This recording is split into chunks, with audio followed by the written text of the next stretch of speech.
That you're here. This is our latest installment of our continuing community education, and I'm sure you're going to have a great evening. It's a very interesting evening, and then after this there's a parent track and a student track, so we encourage you to stick around.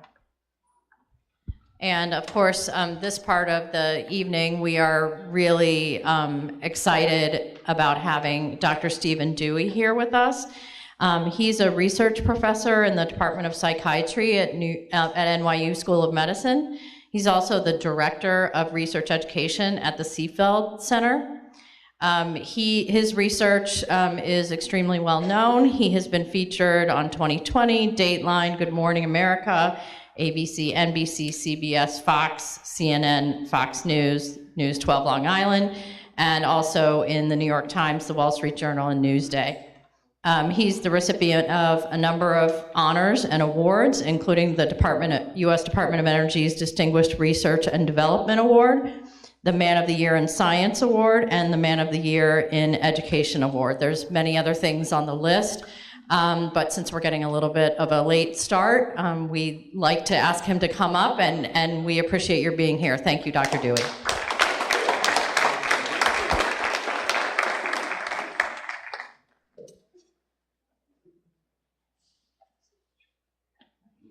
Drive me nuts.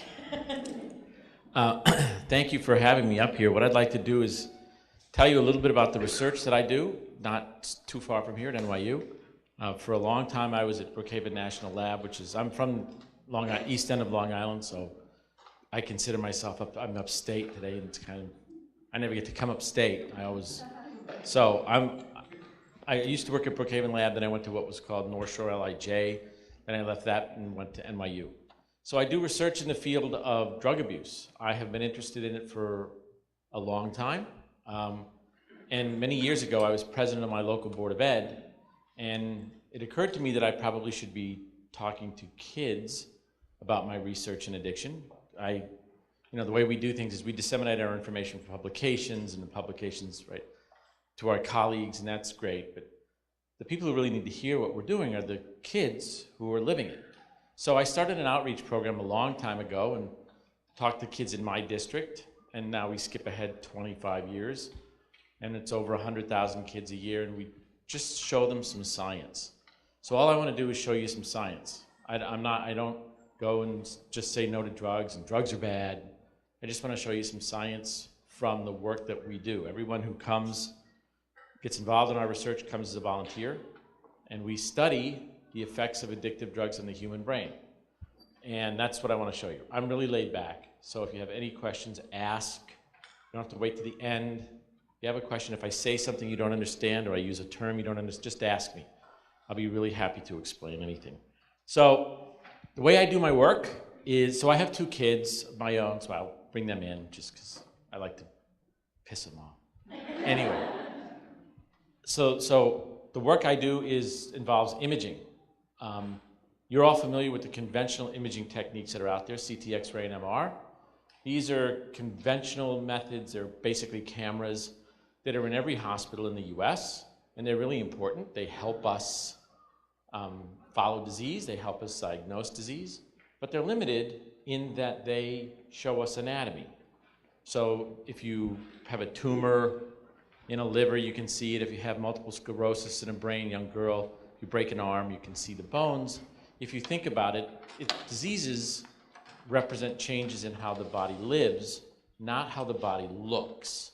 Now, as a disease progresses, anatomy changes. So they're really important tools to us, but to put them really in perspective, they're kind of tools that show us diseases that are already substantial, if nothing else, at least symptomatic. So what we need to do is we need to use a tool that allows us to see how the body lives before changes in living produce anatomical changes. So in other words, for the science people there, we need a functional imaging technique, a physiologic imaging technique. That technique is called PET scanning. It stands for positron emission tomography. It was developed back in 1960, was the first PET scan at Brookhaven Lab. It didn't become a clinical tool until 2010. So you kind of get the sense how long it takes to develop imaging modalities, 50 years to bring this thing out to the world where you and I can use it. It's a very powerful tool because, again, it allows us to see how the brain and body live, not how they look. Now, when we think about a disease like addiction, and I'll show you why we now know it's a disease, it represents a change in how your body lives. The addict's brain doesn't look any different than the brain of a person who isn't an addict. Now, as the person continues to abuse and 10 or 15 years down the road, brains can atrophy and things can change, but in the initial stages of the disease, there's no difference. There's no anatomical difference. So the power of PET is that it lets us see the disease before it gets unmasked. And we now know that it's a disease that's resonant in the brains of people who have it. And when they use an addictive substance, they unmask it. Well, that's not unique, right? If you look at diabetics, many people with diabetes have the disease, and it doesn't get unmasked until they gain a little weight, right? And then your physician will say you got to drop some weight, and, right? So it's not unique to have a disease that gets unmasked as a consequence of behavior. Addiction is one of those. It's a disease, it's resonant in the brain, it's a specific change in the brain that we can see before people become addicted. So PET scans, you'll have no trouble reading them. We present them in color just because it's easier. This is a single slice of a human brain, eyes are right on top. And what you're going to do is look at the colors. And you're just going to remember Roy G. Biv. Red is one side of a rainbow, violet is the other. We then correlate those colors with metabolic activity. So a PET scan is measuring brain activity. We're going to focus on the brain. So areas of red, the brain's very active. Yellows and greens, it's less active. Blues and blacks, it's not active at all. So it's really simple. If I put you in a PET scanner and I put a tennis ball in your left hand and I have you squeeze that tennis ball for 8 minutes, at the end of the scan, I'll see the part of your brain that runs your left hand. So it's simple. I mean, it's no more complex than that. We can make it more complex, and we do, because we're not just looking at what part of the brain runs your hand. We're interested in looking at what happens to the brain of someone who's anxious? What happens to the brain in someone who's in pain? Why do people perceive pain differently? Why are some people depressed and others aren't? How come some people get happy seeing a movie like Titanic and other people get depressed? So we can see these things in the brain and see how the brain changes as a consequence of individual behaviors. So it becomes an enormously powerful tool to let us look at things like addiction, like depression, bipolar disorder, Alzheimer's disease. We can see Alzheimer's disease decades before people become symptomatic of it. Well, that's important because, right, we know that early intervention is usually a better outcome. Now, one of the reasons that I like to go and educate people about this disease is because we know there are two things that predict treatment efficacy for anything. One is the clinical plan, how you're treated. If you have lupus, how you get treated for lupus is going to be a great predictor of how you do. But number two is education. People who are educated about their diseases do better in the treatment for it. And that speaks to a problem that we've had with this disease for as long as I've been in the business, almost 40 years. We don't educate about it because people don't think it's a disease. People think that it's just bad kids, bad parenting. I've been in the business 40 years. I've heard it. I wasn't nursed long enough. I mean, you know the deal, right? We've heard these things forever and ever. So because people haven't embraced the notion that it was disease, in fact, they haven't even believed it, we haven't done anything to educate. Now, with the data that we have, we're going out there and educating people about the disease and showing them not only what causes it, where it is in the brain, what to look for, at what age, and how it's going to progress if you continue, how it will progress if you stop, what happens if you stop for 20 years and start again. We now have the ability to look at that, and that's what we do. So, 3 PET scans, 3 normal people, but they're obviously very different. The kid on the left is a 5-day-old baby. Now, the reason I put that up there is because when I'm in schools every day, I hear from kids all the time that they remember being born. You can't remember being born. Trust me. You don't have the metabolic machinery to store a memory. This is a 5-day-old baby. You don't see any metabolic activity consistent with the ability to store a memory. It takes energy to store a memory. So despite what I'm told and despite what you may think, you really can't remember. I hear it was dark, then all of a sudden it was light. And then first the sounds were muffled, then the sounds were really clear, and then I remember a sharp pain, you know, when they smack. You don't. If you do, you're hallucinating. Believe me, you're hallucinating. In the middle is a 6-year-old boy. My son, when he was 6 years old, eyes are right up here. You can see how active a 6-year-old is.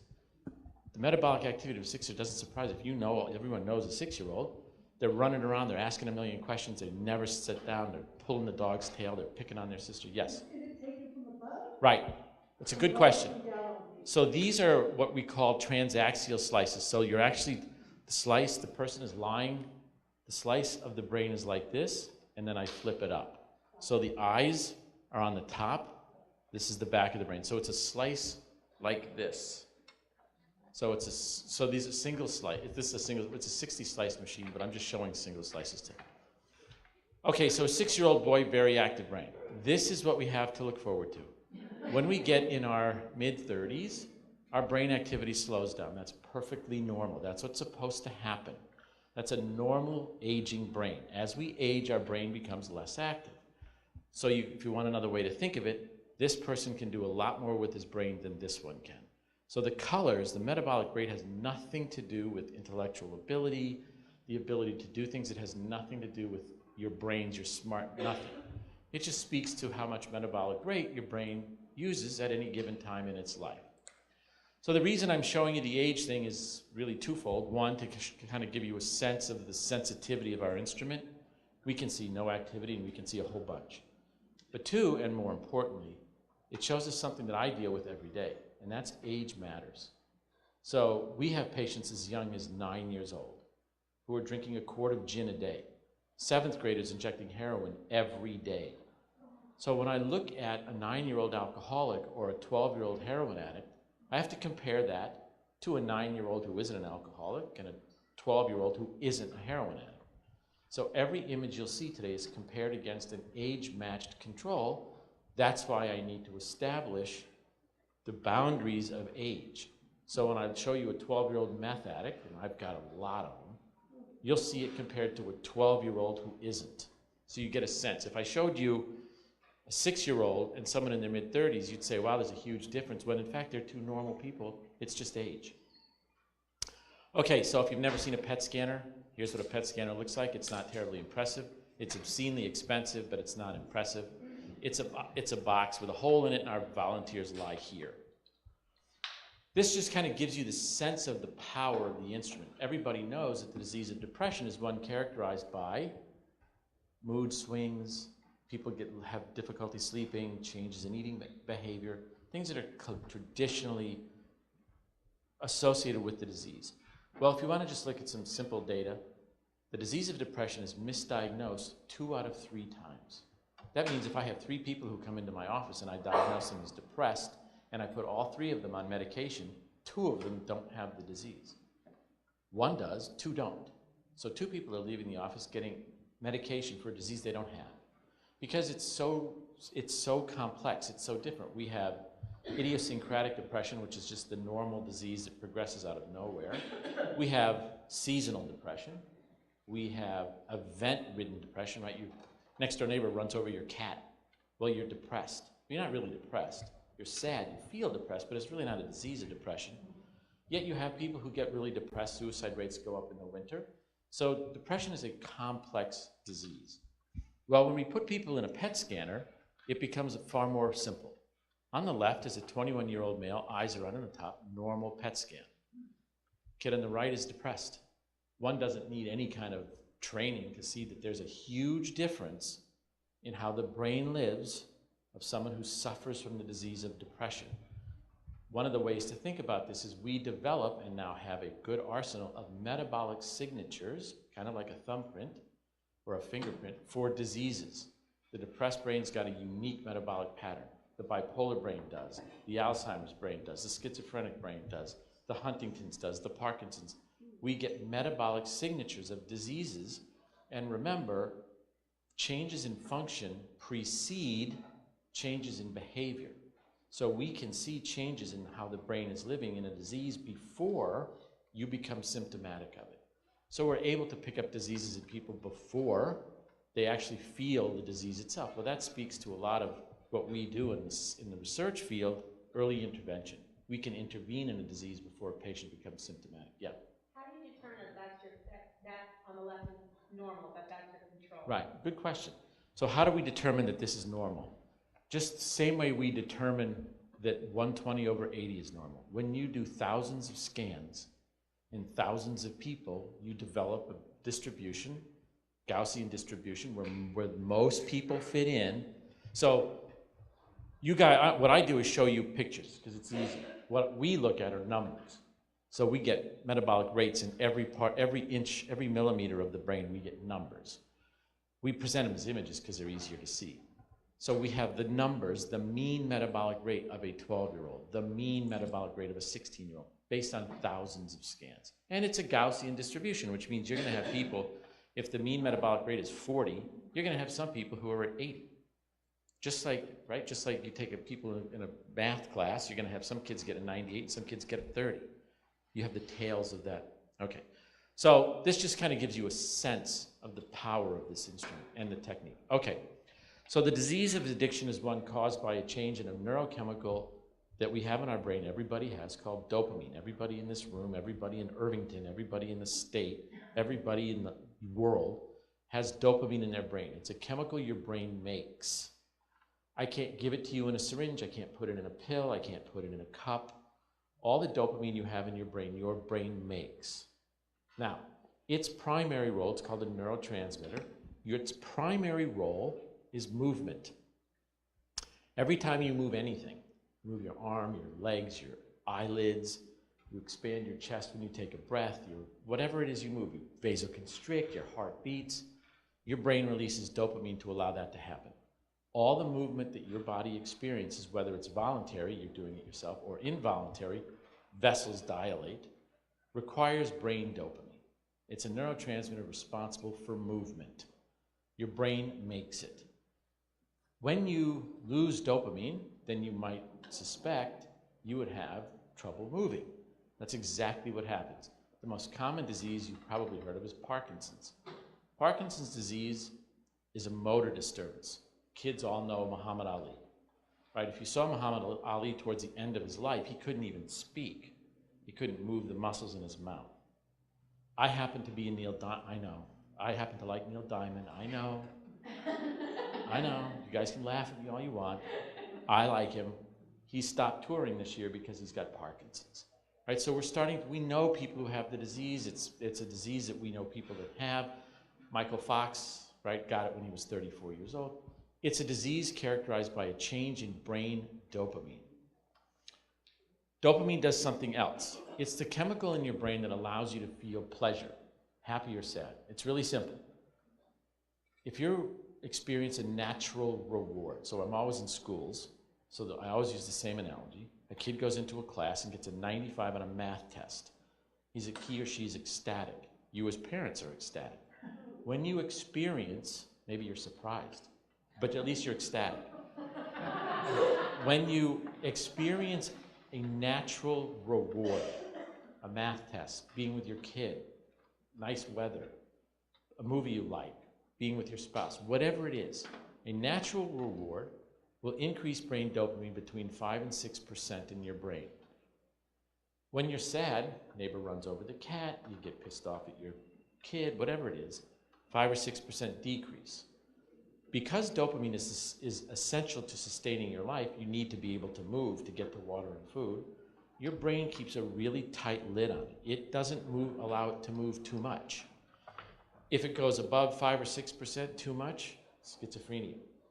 If it goes too low, can't move. So your brain keeps a tight lid on it. Now, every drug abuse we've ever studied, and as far as I know, everyone that we know to be addictive, works by raising brain dopamine. That's how they work. You take an addictive drug and you increase this neurochemical in your brain acutely, instantly, to an obscenely high peak. So just for perspective, the kid who goes into the class and gets a 95 on a math test, his brain dopamine goes up 5 or 6%. He's thrilled, or she's thrilled. They leave the school, they go across the street, and they use methamphetamine. Methamphetamine is in every school district that I've ever been in. It's one of the most addictive drugs we've ever seen. It's the drug that the Breaking Bad show was about. It's in every school district. So the kid gets a 95 on a test, 5% increase, goes across the street, uses meth, a couple of milligrams. His dopamine levels will go up between 930,000 and 1.2 million times. Now just think about that. The happiest you've ever been, whatever that was, your wedding day, your birth of your kid, whatever it was, kid graduation, whatever it was, you got a 5 or 6% increase in dopamine. Kids who are using drugs like methamphetamine are getting hits over 1 million times. So it kind of gives you a sense of the power of addictive drugs. Now, because they, yeah. Is that how it got the nickname dope? So dope actually comes from cognitive impairment that people experience. So as people continue to use drugs over time, dopamine levels decrease. As dopamine levels decrease, we slow down. So the dope came from that, right?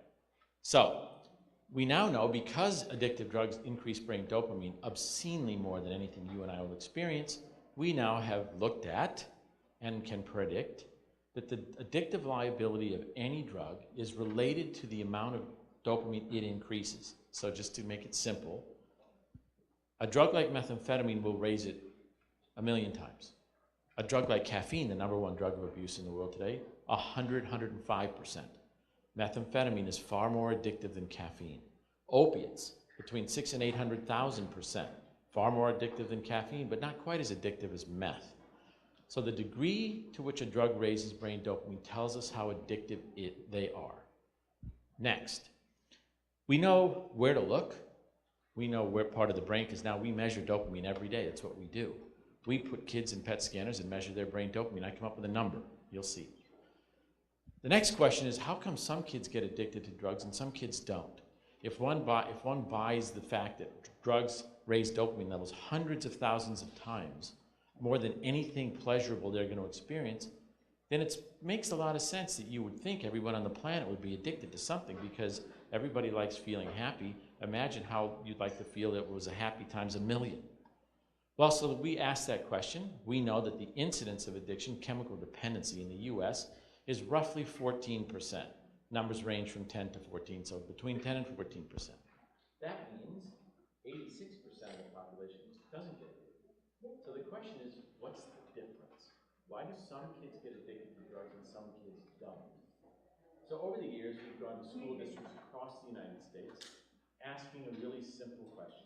How many of you kids, I'm not asking, but how many of you kids, oh, yeah. Either your mic's out or you're holding it. Oh, sorry, maybe it's out. I'm going to speak up. I'll speak up. So the next question is, here you go.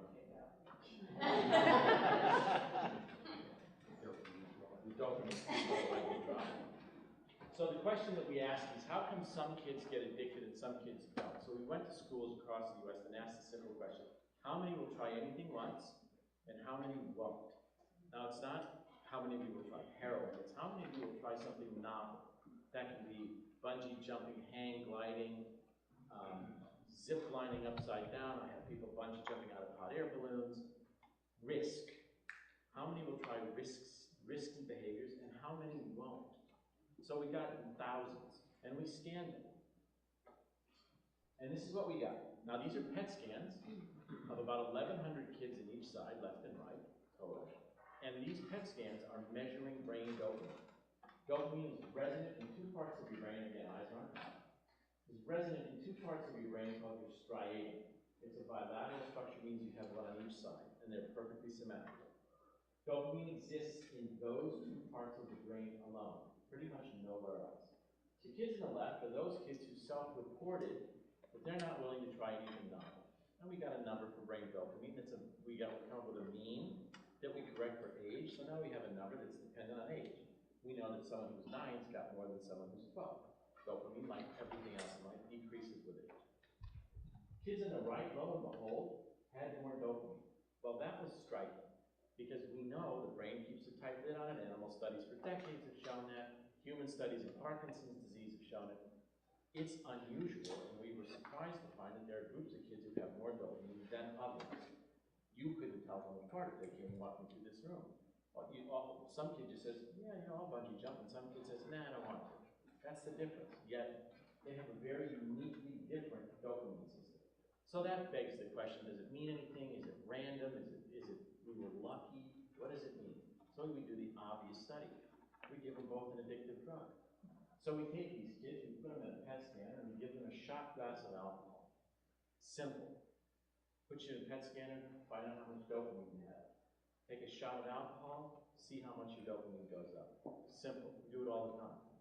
These kids, their brain dopamine went up about 930%. That's a lot. Remember, you get a test score, you go up 5%.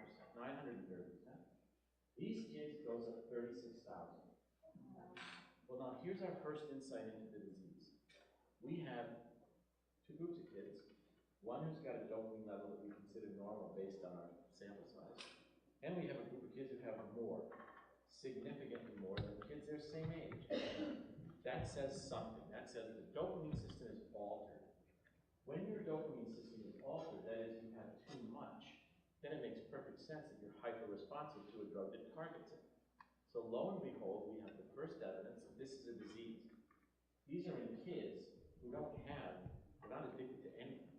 They just have a different dopamine system. These are not kids who weren't nursed long enough or hung out with the wrong kids or parents, you know, that whatever the parent control issue is. These are kids you couldn't tell apart.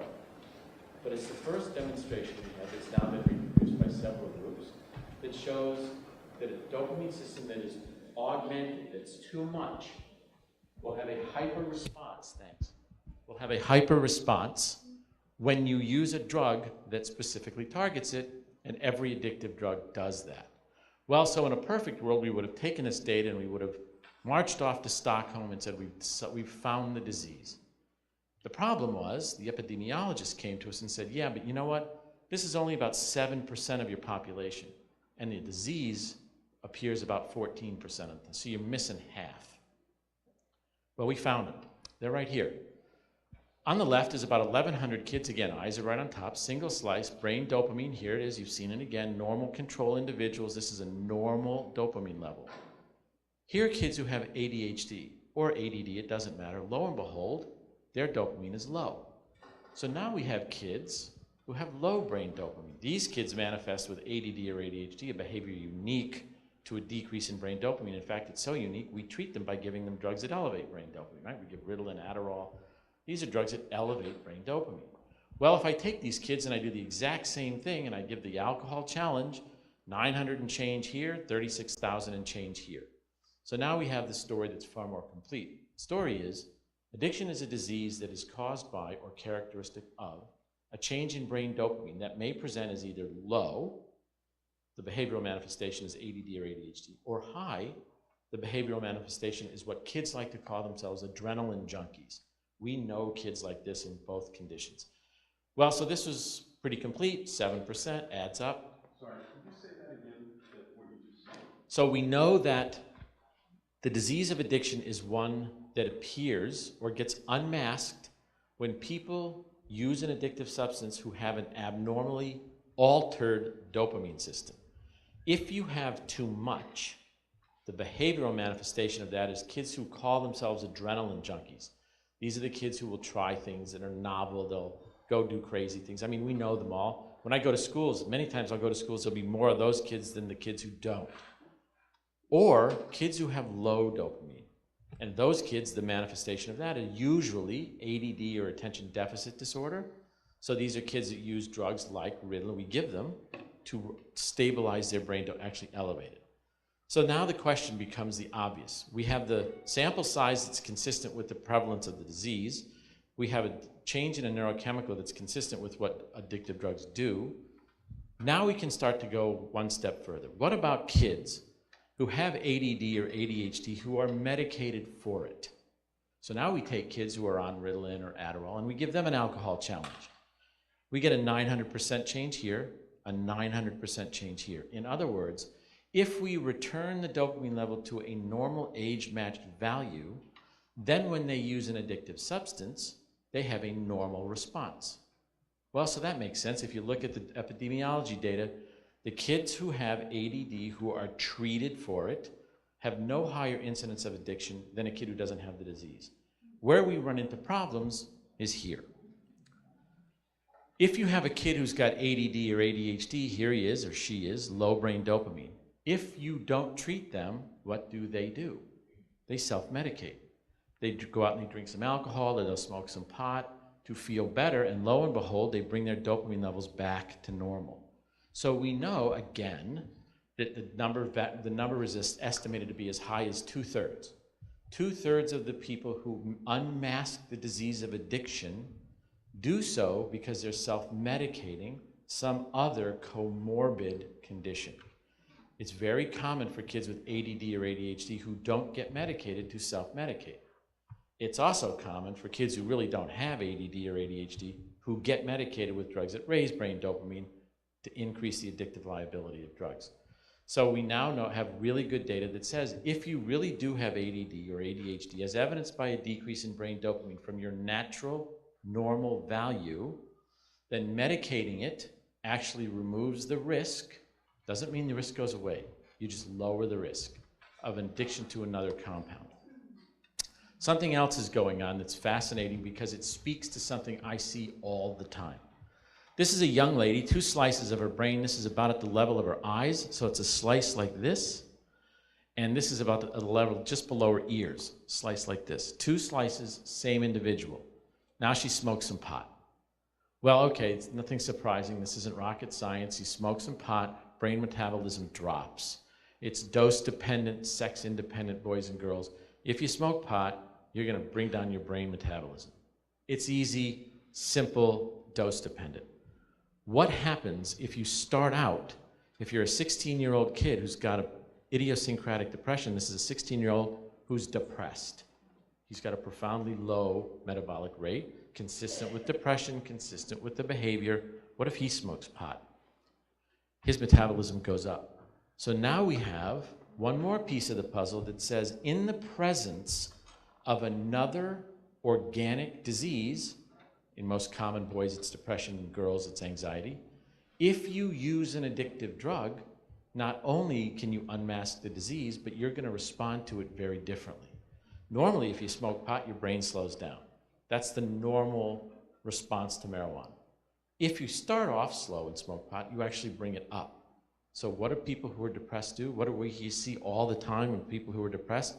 They tell me they feel better if they're smoking a little pot. Well, now we have the metabolic signature that says, absolutely, that's why you feel better, because for some reason, with depression, which is a disease characterized by changes in dopamine and serotonin, when you use a drug that changes dopamine, you get an altered response. So, now, this isn't rocket science. What we know from the data is the #1 killer in kids today is drug abuse. All of you have kids in middle school or high school. The greatest risk to those kids' lives is drug abuse. Used to be car accidents, used to be handguns, used to be home accidents. Now it's drug abuse. When I was in medical school in the early 80s, medical school's 4 years, I saw 3 kids die from a drug overdose. 3 kids, that's less than a kid a year. Today in 2018, you see, we lose 7 kids every hour of every day. 168 kids a day to drug abuse. The greatest risk for kids now is drug abuse. Well, so that begs the question, what the hell is going on? So we have a whole group of people who are looking at factors. I can tell you what I hear. Global warming. It's all because of global warming.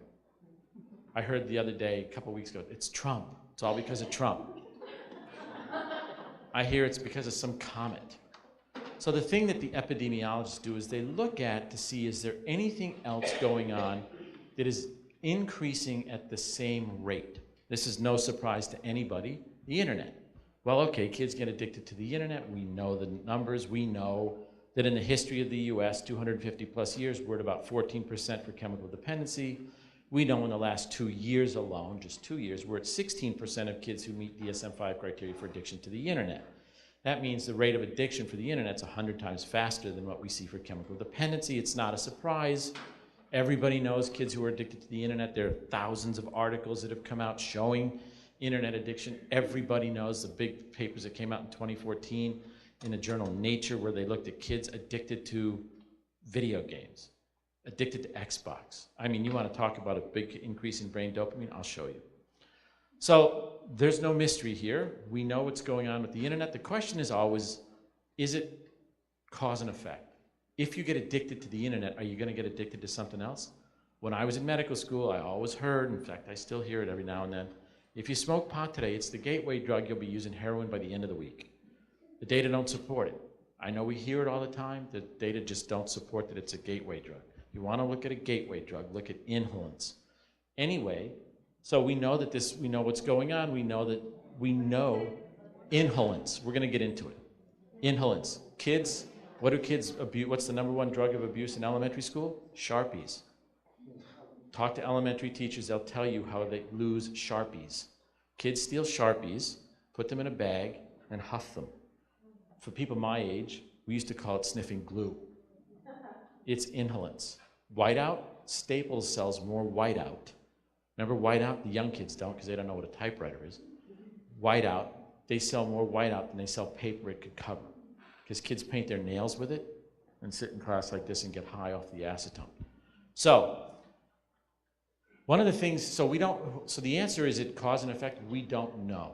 We do know that once you get addicted to something, getting addicted to something else is easy. 2 years ago, my kids are 25 and 28. My kids came home for Christmas and we were sitting around the table, Christmas time, and my son passed my daughter something. I don't remember what it was. I think it was potatoes, I think. What was odd about it was not that it was potatoes, but that she didn't ask. Well, that's odd. What do you think she did? She didn't ask, I mean, she's sitting 3 feet from him. She didn't ask him. She texted him. So they're sitting at the table, 3 feet apart, texting each other. You know, it's easy to turn to your brother and say, hey, pass the potatoes. I guess what you do now is you just text them. So we wanted to look at internet addiction and cell phone addiction. If you want to look at the fastest electronic addiction that we've ever seen, cell phones. It's not a surprise. I wrote a protocol to study cell phone addiction, and I didn't know what I was doing when I wrote it. I based it on what I do with substance abuse. I get heroin addicts to give up heroin for 6 weeks. I don't have any trouble with that. I get alcoholics to give up alcohol for 4 weeks so I can scan them. When I wrote the cell phone protocol, I picked a number out of the air and said 2 weeks. Kids are going to come in, they're going to get scanned, they're going to give up their phone for 2 weeks, and I'm going to watch their brain change as a consequence. Right. I can't get kids to give up their cell phone for 2 weeks. So what we do instead is the next best thing. We look at environmental cues. We know that the number one cause of relapse to drug-seeking behavior are triggers, environmental triggers. So I can take a cocaine abuser, someone who's an active cocaine abuser, and show them a white powder. I can put it on a mirror with a razor blade, and I can watch their brain dopamine level go up 10,000 times just from the cue. Well, so what we did instead was we said, okay, I can't get kids to give up their phones. Why don't I look at what happens when I give them their phone? So what we did was we put kids in a PET scanner. They came in, signed informed consent to be normal controls. Didn't tell them I was doing anything. Put them in the PET scanner, got a scan of their brain dopamine. Then in the second scan, I said, reach your hand out. They put their hand out, and I put their cell phone in their hand. Normal controls, cell phone in their hand. Lo and behold, dopamine levels went up 70,000 times. Now, just to put it in perspective, a heroin abuser, when shown heroin or a needle or a spoon, will get a 10 to 15,000-fold increase in dopamine. That's huge. Kids will get a 70 to 80,000% increase when they get their cell phone. Well, so that begs the obvious question. Maybe it's just because it's weight. Maybe if I take my shoe off and hand them my shoe, I'll get the same response. So what do? We take the group of kids who are iPhone kids. I'm an iPhone kid, right? And we take the group of kids who are the Samsung kids, and we put them in the PET scanner and we repeat the study. This time, we hand the kid who's the iPhone kid the Samsung, and the Samsung the iPhone. No change. Nothing. Well, that says, wow, this is specific. Kids know their phone based on their weight. So then the next question is even simpler. Okay, now I'm going to take the iPhone kids. I'm going to take the case off the phone. I'm going to hand them a naked iPhone and a naked Samsung. No change.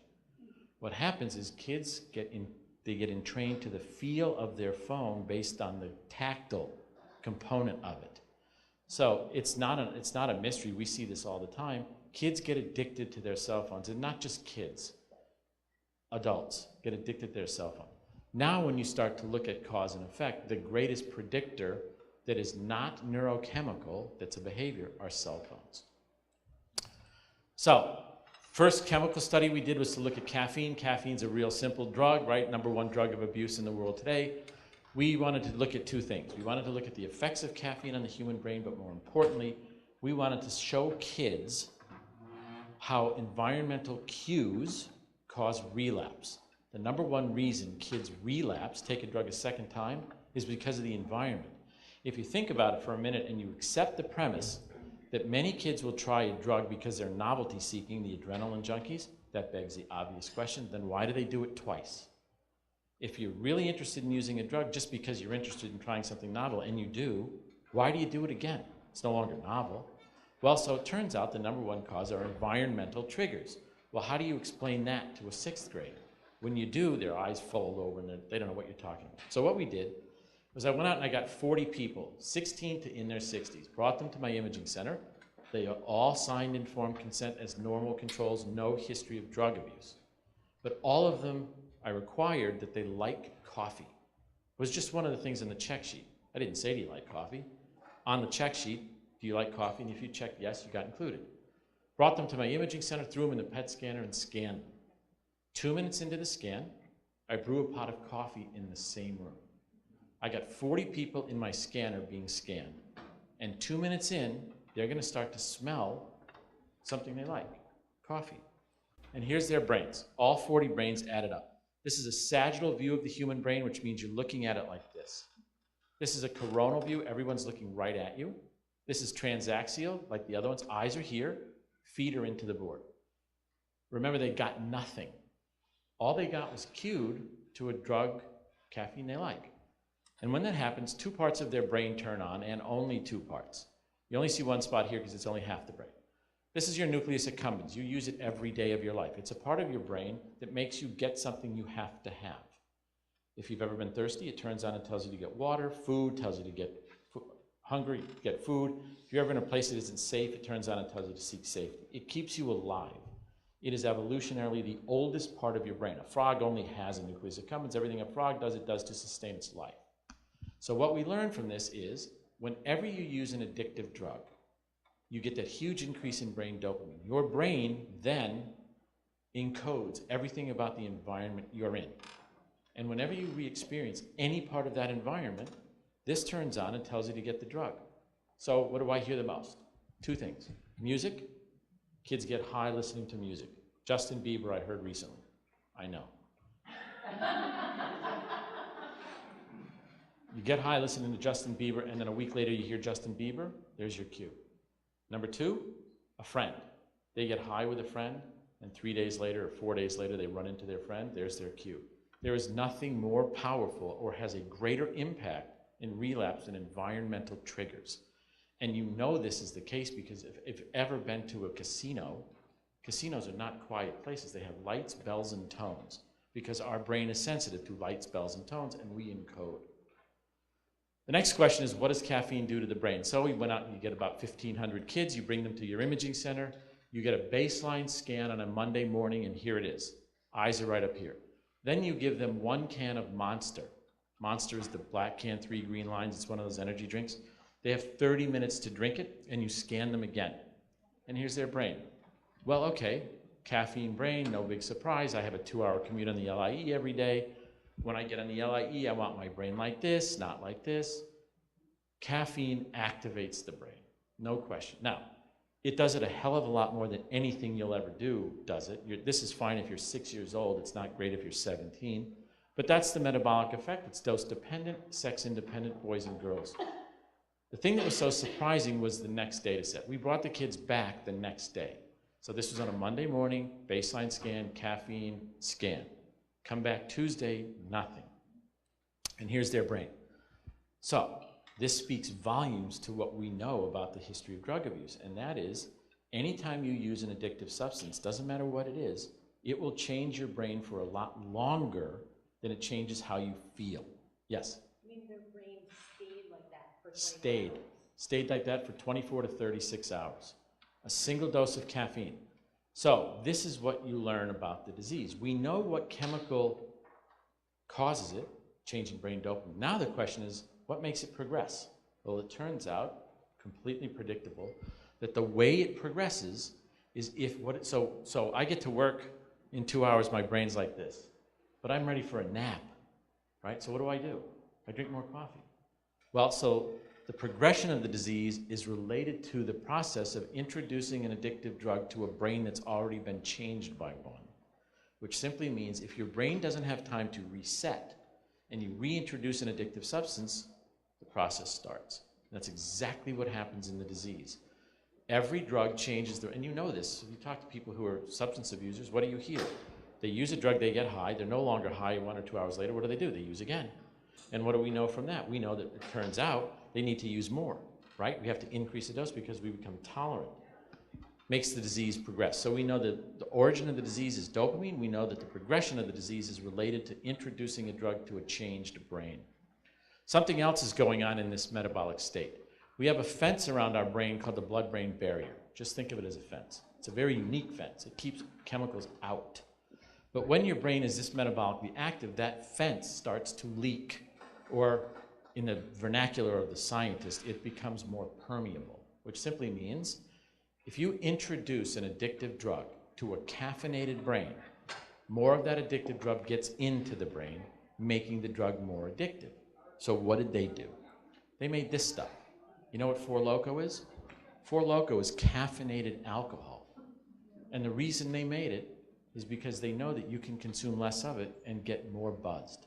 Because caffeine causes the blood-brain barrier to become less permeable, more alcohol gets in. In New York City, the #1 mixed drink, Red Bull and vodka. I had a kid the other day come up to me and tell me, man, we got the drink. Rum and Coke. I'm like, man, where the hell have you been? Rum and Coke. I have grandparents who were drinking rum and Coke. Tobacco. Everybody knows the deal with tobacco. Everybody knows the whole cancer bit. What does it do to the brain? This is about 2,400 individuals. Eyes are right up here. Normal, non-smoking PET scan. In the center of our brain, and this time we're looking at a chemical called monoamine oxidase. It's resident in our thalamus, which is a structure in our brain. Everybody has it, unless you consume tobacco. You destroy more than 95% of it. Everybody who smokes consumes tobacco, cigar, pipe, hookah, chewing tobacco, whatever it is, destroys this chemical in their brain. Every one of you. Not some, every one. If you're exposed to secondhand smoke, you lose it too. So there isn't anyone in the world who hasn't lost some of this, because at the very least, we've all been exposed to secondhand smoke. The silver lining in this, because kids always want to know that, is this is a reversible effect. That means if you get away from the smoke, it comes back. It takes about 55 days, but it comes back. You smoke for 20 years and quit, it comes back. If you smoke for a week and quit, it comes back. It's a dynamic process, it comes back. It's a highly dose-dependent process. Here's a kid that hasn't been exposed, 1 puff on a cigarette, 3 puffs, 1 cigarette, 3 cigarettes. Very simple, dose-dependent. We can tell how long you've been smoking, how long it's been since you quit. It's so simple to see now. Yes? It's not dopamine, it's an enzyme called monoamine oxidase. The million-dollar question is, what does it do? So I told you if I want to move my hands, I have to release dopamine. I got to have a mechanism that makes me stop as fast as I start, which means I got to be able to get rid of dopamine as fast as I make it. This is the enzyme that gets rid of it. Well, if you don't have it, what does that mean? That means if you use another addictive drug, dopamine levels go up and they stay up. That means smoking makes everything else more addictive. Well, that's consistent with what we know about the behavior. Many addicts, the majority of them, actually smoke, or at least started off with smoking. So smoking produces this effect that is unique to a specific chemical, but it's something that does something that's far more insidious. If this district was full of the kids who said they weren't going to try anything once, remember the difference between them and the kids who were, was the kids who were have a little more dopamine? So if I take every kid in this district, who's now a kid who won't, and I send them off to a party, and at that party I fill the room with secondhand smoke, in about 30 minutes, they're going to lose their monoamine oxidase. In about 60 minutes, because they no longer have the chemical that gets rid of it, it starts to rise. And in 90 minutes, they've got about 5% more dopamine than when they walked in. What separated them from the kids who said they'd try anything? About a 5% increase in brain dopamine. So we now have really good data that speaks to what I hear all the time, and that is, I don't know why I did it. I went to a party, I thought, what the hell, I'll try a keg stand or I'll try ecstasy. We now know, animal studies parallel it, secondhand smoke, the presence of it, is the greatest predictor of why individuals who don't self-report a willingness to try something novel do.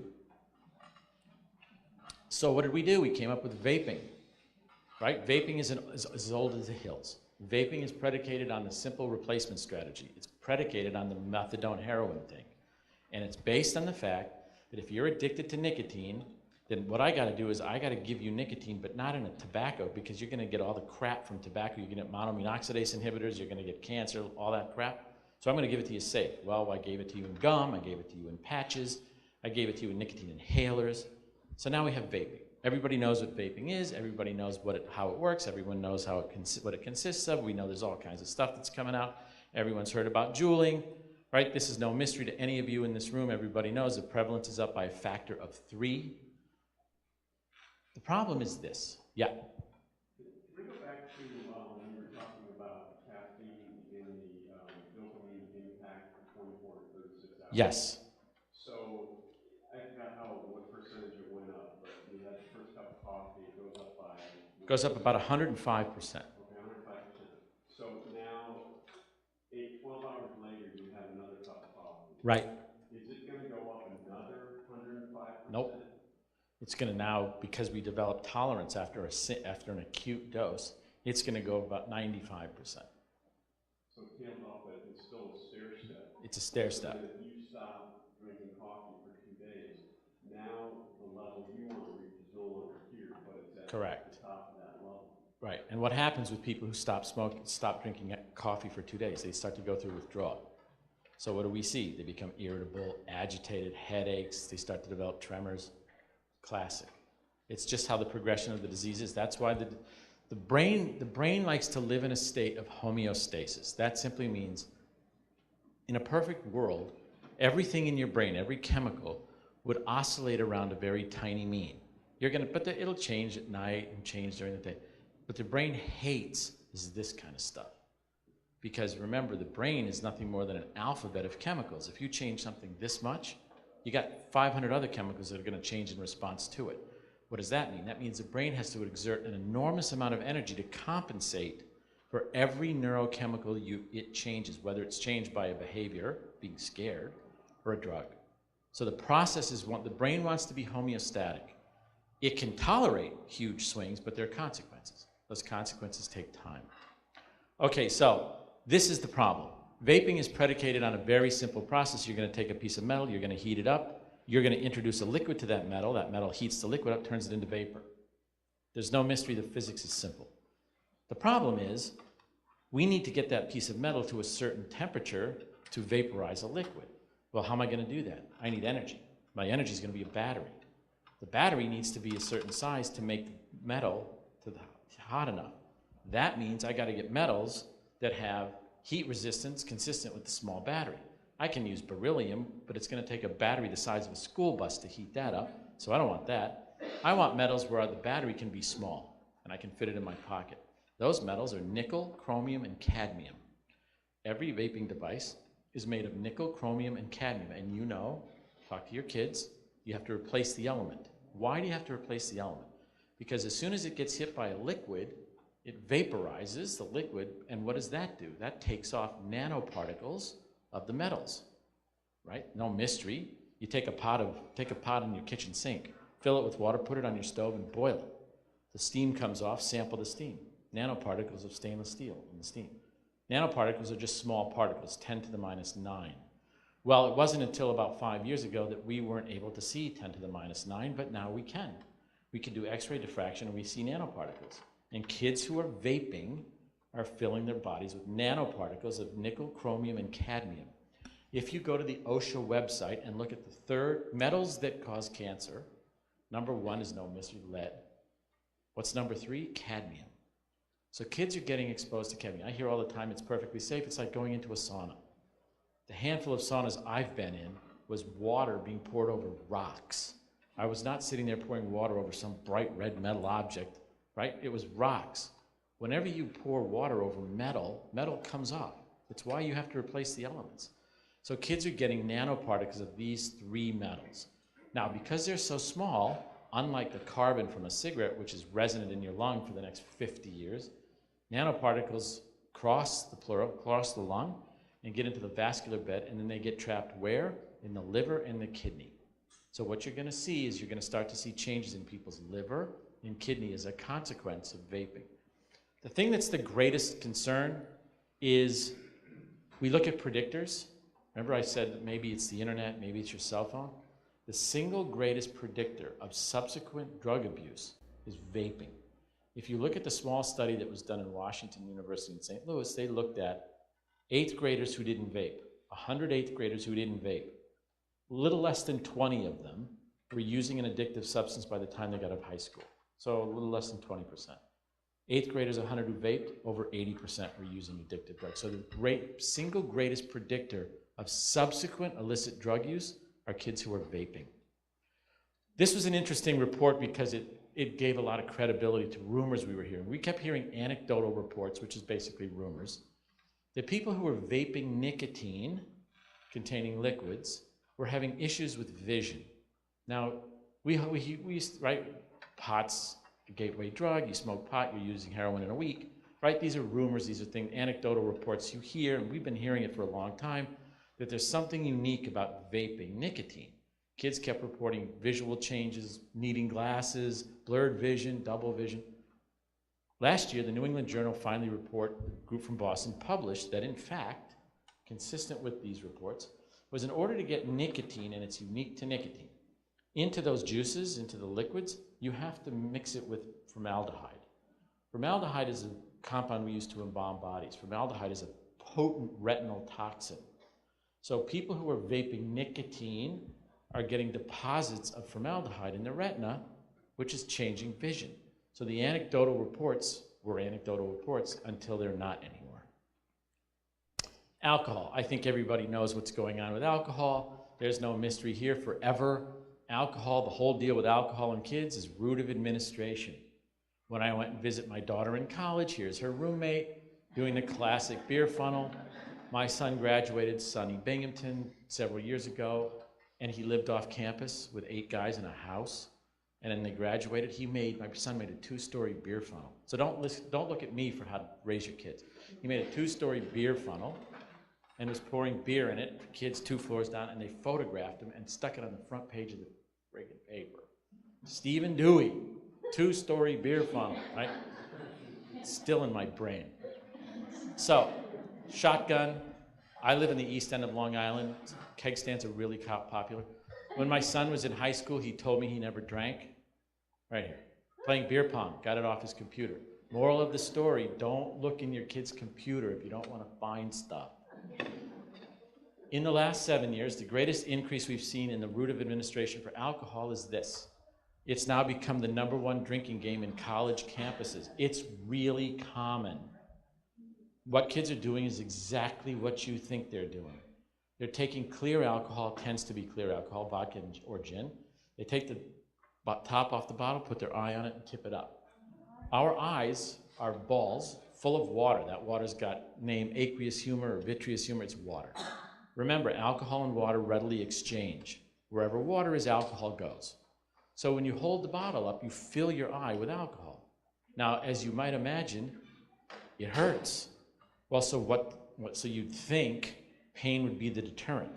But you know as well as I do, pain's not a deterrent when you want to play a game.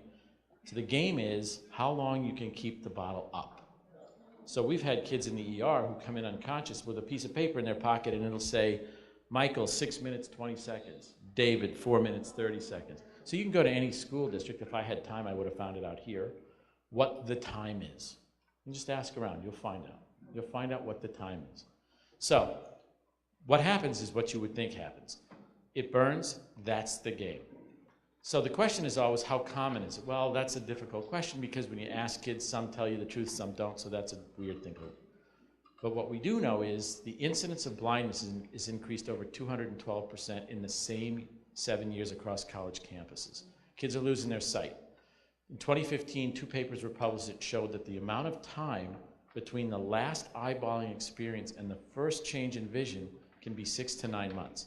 What that means is if a kid goes and tries it and then has an epiphany the next day and says, I'm never doing that again, 6 to 9 months from that time they can start to lose their sight. So now the big question is, why the hell are they doing this? Well, it's simple. If you go to a party and you drink alcohol and you leave the party, get in a car and drive away, and the cop pulls you over, at least on Long Island, he gives you a breathalyzer. Most of the alcohol picked up in a breathalyzer is from the residual alcohol in your mouth. What if you never put it in through your mouth? You put it in through your eye. So the reason kids are doing this is so they don't get caught. Well, this is coming up close second.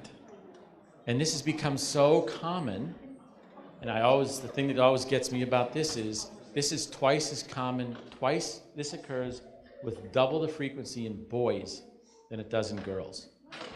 It's become so common, and it's exactly what you think is going on. We see it a lot, because you hear the same old thing. If I eyeball alcohol, alcohol has got a different specific gravity than water. All that means is you can't see through that eye. So what happens? Kids rarely do both because they're not crazy. They don't want to be blind. They usually do one eye. Well, if you do one eye, when my kids lived at home, I would stay up at night, wait for the kids to come home. They'd come home with 2 bloodshot eyes, and I'd say, what the hell's going on? And they'd say, the room is full of smoke. And I'd say, yeah, that makes sense. Okay, good night. But if you come home with 1 bloodshot eye, it's not smoke in the room, right? So kids get caught. You get caught eyeballing because the one eye turns bright red. Well, if you tamp, I hear it all the time. They don't smell alcohol. I don't have anything that appears, and they get hammered. So what do we know? We know that a single exposure in a woman can render her sterile the rest of her life, permanently. A single exposure in a male, alcohol is a powerful drying agent. Dries your skin, right? When you put a little white alcohol, it gets cold. Alcohol dries the colon. As soon as your colon dries out, it tears. Torn colon causes sepsis. Sepsis is a systemic infection, #1 killer in hospitals. This is really common in high schools because it's so fast. It's the fastest way for kids to get a buzz. It takes about 90 seconds. What kids do is they take clear alcohol, they put it in a little glass bottle with a paper cup. You take that glass bottle, put a paper cup upside down over it, put a disposable lighter under it. That heats the alcohol, which turns it into a gas. It has a very low vapor pressure. That cup fills with aerosol alcohol, and they breathe it. And they breathe in alcohol. If you want to get a drug into your body the most efficient way, you breathe it. So what happens, because period changes are between 3 and 4 minutes, kids can go into a bathroom, vape a little alcohol, and get buzzed before the next period begins. This is what alcohol does to the human brain. 2 levels, same thing. About at the level of the eyes, level of the ears, someone who's drunk. This is a classic textbook dose-dependent, sex-independent response. When you get drunk, your brain becomes hypometabolic. Simple. Unlike caffeine, this is a 5 to 7 day return. So if you drink alcohol on a weekend, Friday or Saturday night, thinking you're going to go to school on Monday with a normal brain, not until the following week. You start out with a normal metabolic rate, you drink and drop. 5 to 7 days later, it returns. You drink and drop. 5 to 7 days later, it returns. Now, if you drink and drop and drink again before you've returned, the process starts. Well, this goes on for a while until you get here. This is a 52-year-old male, normal PET scan, eyes are all on the top. 52-year-old male alcoholic, hasn't had a drink in over 20 years. You can see what happens. In the disease of alcoholism, at some point in time, your brain says, I'm here. I'm not going anywhere else. And it never goes back to normal unless you drink. This is a 52-year-old male alcoholic who's drunk. When I took the picture, his PET scan's normal. If you ask alcoholics why they drink, the #1 answer is, I drink to feel normal, I don't drink to get drunk. That's exactly what goes on. The alcoholic is actually drinking to self-medicate the consequence of the drug to begin with. So are you saying they're not drunk then? Right, so that's a great comment. So people have done tests where they've looked at alcoholics performing motor tasks. Anyone here from Texas? Good.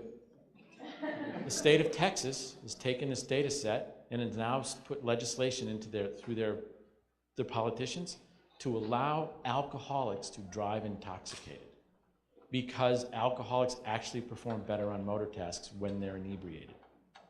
Right. Pot, the only part of the brain that changes when you use pot is the front. And the only part of the front that changes is during adolescence, because during adolescence, the only part of your brain that's growing is the front. So pot has a profound effect if you smoke it during adolescence. It stops the front part of your brain from growing. It's not permanent, it comes back. But here's an interesting statistic. The disease of addiction is one that gets unmasked during adolescence. People don't unmask a disease when they're 60. It gets unmasked during adolescence at this period of time. If you can avoid using an addictive drug until your frontal lobes are grown, 23 or 24, the probability that you'll get addicted to anything the rest of your life is less than 1%. The problem with the disease of addiction is it unmasks during adolescence. And this is why. Because the frontal lobe is the part of your brain that is your go, no, go response, your impulse control. And when you alter impulse control, that's when people start to use. Secondhand smoke, I always put this in here because kids always tell me they don't smoke pot, but they go places. Secondhand smoke does the same thing. Sorry, you mentioned that you thought marijuana was not a gateway. Correct. Although what you just said there would tell me that maybe it is. It's the greatest predictor. It's not. So when we talk about a gateway drug, the classic gateway is a drug that, go and look at people who are addicted to, and I don't know why they do it this way, illicit drugs. And you go and talk to all the people, not all, the majority of people who are illicit drug users, and you ask them, what drug did you start with? Pot is never up there. It's usually, the most common answer is inhalants. Oh, you know, I was huffing, nitrous, whippets. So we can't say that it's a gateway because it doesn't meet the. So a gateway has to have a correlation of 0.9, has to have a statistical correlation. It's not there yet with pot. All right, well, so let's cut to opiates. We know what's going on with opiates. We know that the increase, you just saw today, 3 kids every hour of every day are born addicted to opiates. 7 kids die every hour. More are dying from fentanyl than they are from heroin. There is a very unique, so the reason, in the 60s, the heroin that was in the streets was between 3 and 4% pure. So to get high in the 60s, people my age remember this, the picture was always a kid with a needle in his arm. Today, the heroin that's out there is between 94 and 98% pure, so kids snort it. So the initial activation energy to a syringe is no longer there, so kids can snort it. The most common first experience with heroin is not injected like it used to be in the 60s, it's snorted because it's so pure. And you saw on Newsday, you can have it delivered to your front door. A typical heroin abuser where I live will use between 150 and 175 pills a day. And in my district, the pill's $25. You can do the math, 25 times 150, a lot of money. You can go and get 15 to 20 doses of heroin for $4. The thing that's so unique about heroin, normal brain, 4 levels this time, top of the brain, bottom, normal control. Typical PET scan. Heroin abuser, the first thing you notice is it's not nearly as profoundly decreased as pot or alcohol, which is interesting because it's consistent. People who are using opiates tend to have less cognitive impairment than people with alcohol and pot do. The thing that's unique about heroin is this blue spot and that blue spot. It's a part of your brain called your opercular cortex. It's just above the front of your eyes. It's the part of your brain that allows you to ascribe salience, relevance to things. When I see my heroin abusers, thousands of them, and I say to them, look, the next dose you get is going to have fentanyl. It's going to kill you. Prince. What do they say to me? I don't care, I need the drug. Then you say, well, look what it's doing to your family. And they say, I don't care, I need the drug. That's the part of your brain that allows you to care. It's a very unique part of the brain, and it doesn't work. The comparison is the person who cuts their spinal cord diving into a pool. They want to walk, they wish they could walk, but they can't walk because the connections are gone. That's what happens to the opiate abuser. It's not a permanent change. The brain adapts. I'm going to end on this drug, methamphetamine. It's the most addictive drug we've ever seen. It's the drug that's Breaking Bad, right? It's in its purest form. You rarely ever see it.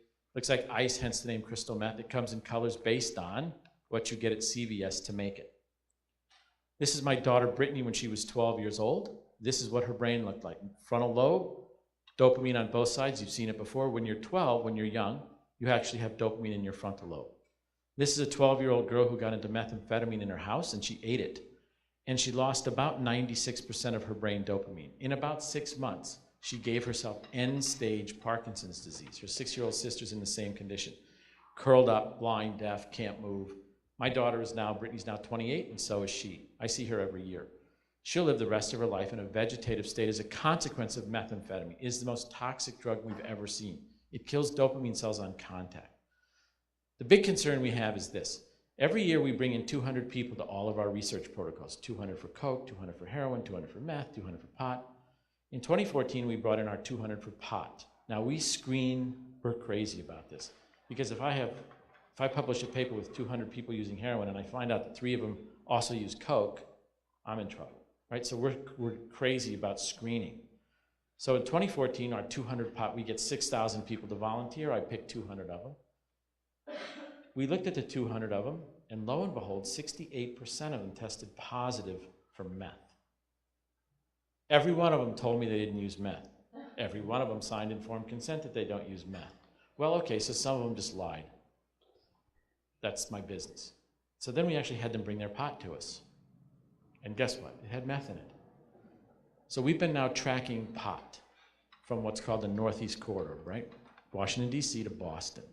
And what we have found is that the majority of pot that's out there, more than 72%, has methamphetamine in it.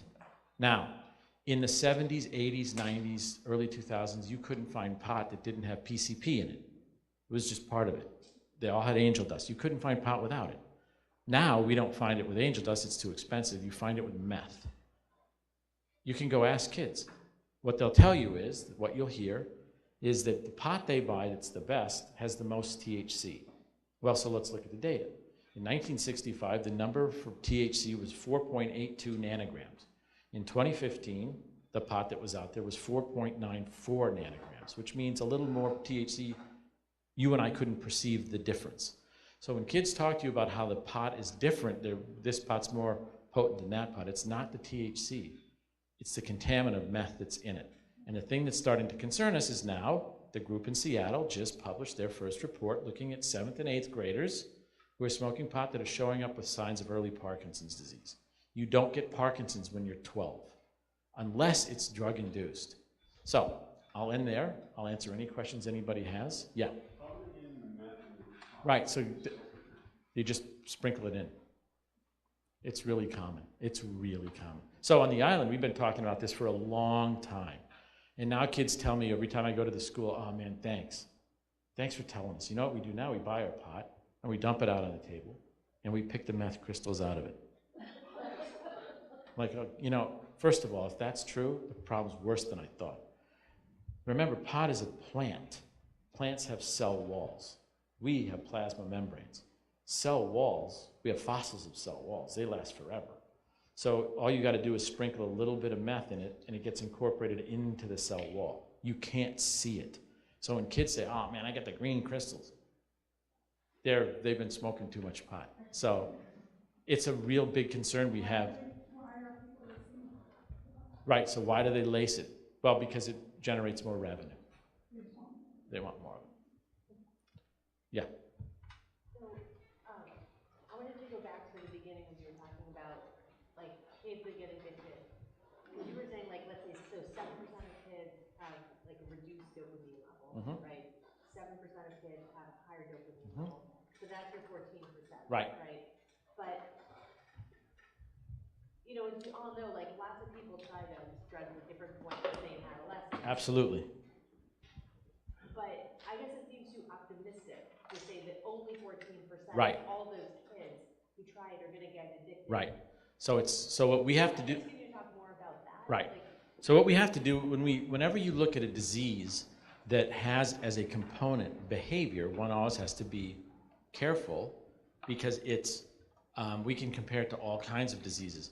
When you look at the disease of addiction, one refers to the disease as a dose-dependent and rate-dependent event. I can take anybody in this room and get you addicted to heroin, whether your dopamine levels are normal or not. I can get everybody addicted to meth.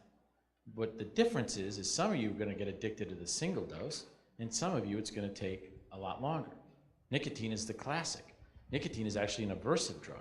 People who smoke pot, smoke cigarettes the first time get sick, right? They turn green, they puke, it used to be a game. What you find is some people don't. So when we talk about the disease, just like we talk about a disease of diabetes, we talk about Alzheimer's, it's the rate of development. So that 7%, those 14% are kids who develop it at a rate that far exceeds the natural rate of drug self-administration in animals. It does not mean that if you have high dopamine you will. It doesn't mean that at all. It just talks about the probability that you'll develop the disease faster. One of the classic examples is passing alcoholism. The rule of thumb is if mom or dad is an alcoholic prior to the conception of the kid, a third of those kids will have the gene for alcoholism. Well, if you look at kids that have the gene for alcoholism, not 30% of them are alcoholic, 30% of them have the gene. A certain percentage of them will express the gene. So the disease is defined by rate. Yes?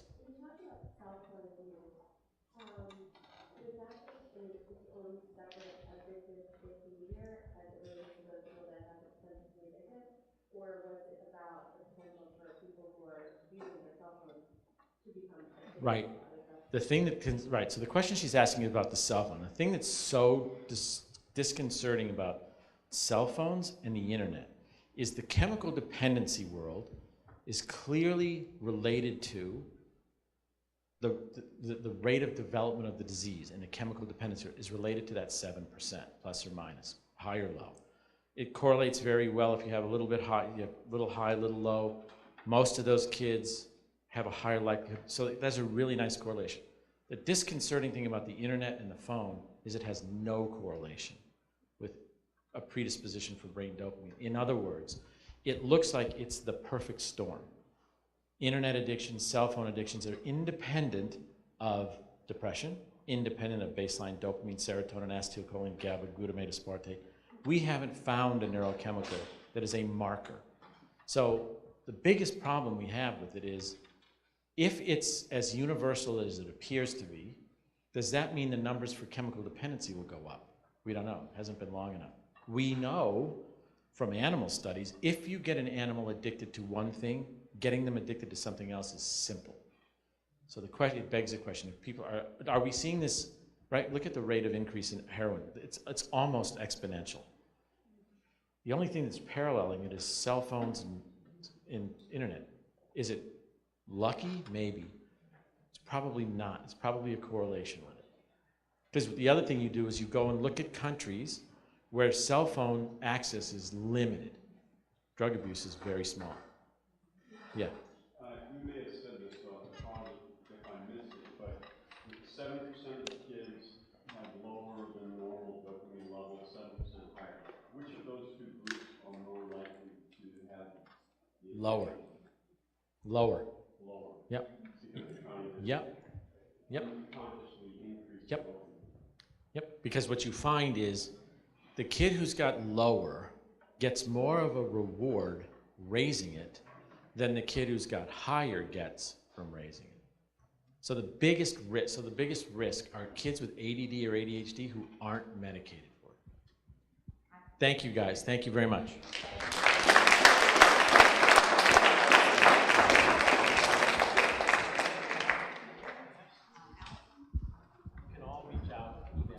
Thank you so much. Before we move on to the next part of the program, I just wanted to recognize the community members of the iASK Coalition. I forgot to do it at the beginning. So our coalition is made up of very dedicated people from across all professions, and our school partners, our village partners, our police chief, our village justice. So can everybody who serves on our coalition just stand for, just recognize all the efforts and the work that you do to help us bring you programs like these. Thank you. So we're running a little bit late, but we do want to still move on with the vaping workshop portion of this evening. I think both adults and students will find it very interesting. Both are very interactive and hands-on. We're going to ask the students to head over to the library. That's literally straight down the hall. You can follow Mrs. Nunziato, and you guys will be doing an escape room type activity with vaping. And for adults, we'll be downstairs in the cafeteria, and I think you'll find the materials that you'll get to look at very fascinating. So please, oh, I'm sorry, hold on. So the next set should be a half hour, just so everyone can kind of plan. But they're two really important workshops. We really encourage you to stay. I know, it's getting a little late, but it really will be meaningful, both for the students and especially for the parents. So the parents will go downstairs into the cafeteria. And any student that did not get a raffle ticket, please stop by the desk so I can give you one. We'll draw that at the end of the vaping session.